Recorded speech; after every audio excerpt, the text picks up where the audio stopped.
C'est le roi qui a invité officiellement Donald Trump à venir faire cette visite d'État. Mais c'était sur les conseils du gouvernement de Keir Starmer. Et le gouvernement part du principe qu'il vaut mieux être un ami de Donald Trump plutôt qu'être pas un ennemi, mais en tout cas être peu aimé par Donald Trump. Parce qu'on sait bien que quand Donald Trump n'aime pas un pays, il peut potentiellement augmenter les droits de douane. Et c'est ce que veut absolument éviter le Royaume-Uni. Keir Starmer a une bonne relation de travail et personnelle avec Donald Trump. Il sait que Donald Trump aime les dorures et le faste et aime qu'on le mette à l'honneur.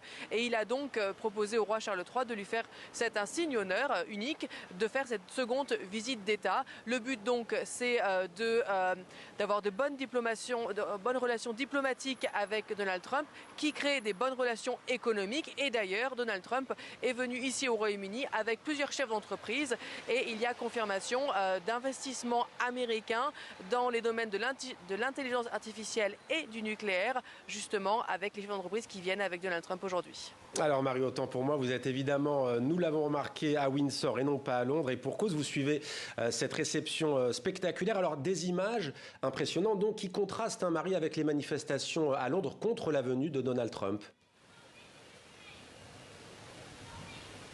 Oui, absolument. Alors, il y avait quelques manifestants, effectivement, devant le château de Windsor, mais le grand rassemblement se situe aujourd'hui dans le centre de Londres. Beaucoup de Britanniques ne sont pas contents qu'on déroule littéralement le tapis rouge pour un politique et un chef d'État aussi controversé que Donald Trump. Pas content non plus que le roi soit obligé de faire des sourires à un homme avec lequel, et on sait, il a des valeurs qui ne sont pas spécialement les mêmes. Et puis surtout, c'est l'argent du contribuable qui est utilisé pour payer la sécurité notamment qui est nécessaire pour cette visite d'État. Plus de 1600 policiers sont mis en alerte à Windsor et à Londres. Cela coûte cher au gouvernement et aux contribuables et ils ne comprennent pas, pour certains, ceux qui manifestent en tout cas contre Donald Trump aujourd'hui, que Keir Starmer ne soit pas plus bruyant dans ses critiques du président américain, notamment pour sa position qui juge timorée sur Gaza et sur l'Ukraine.